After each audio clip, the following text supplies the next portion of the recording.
Today marks a major milestone for the deadliest day in Alberta RCMP history. 20 years ago, 4 constables known as the Fallen Four were shot and killed near Mayerthorpe, northwest of Edmonton. The RCMP held a special ceremony this morning to mark the anniversary. CTV's Jeremy Thompson has more. For more than a decade, 4 bronze officers have stood watch at this memorial park in Mayerthorpe. Visitors read plaques and reflect as a crowd gathers to mark 20 years since their sacrifice. We remember Constable Peter Schiemann, Constable Myrol, Constable Anthony Gordon, and Constable Lionide Johnston. Though 2 decades have passed, the pain of their loss remains, and the weight of their sacrifice is still felt by us all. End of watch, March 3rd, 2005.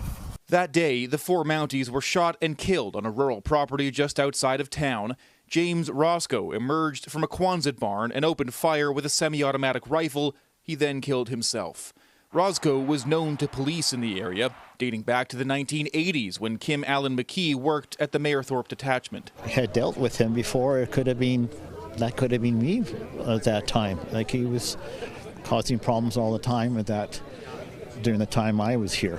20 years later, and the Quonset is still standing. We're told the land is being farmed again. Just 15 minutes north of Mayerthorpe, there are no markers or memorials indicating the tragedy that happened here.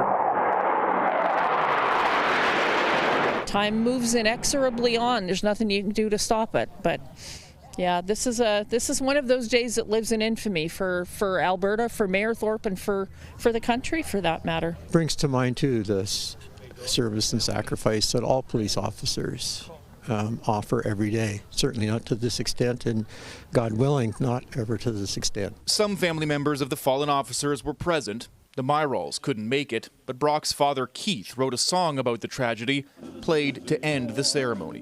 Tony, Peter, Leo, and Brock, young and strong and sure. Mounties all answered the call. They couldn't have given more. Jeremy Thompson, CTV News, Mayerthorpe.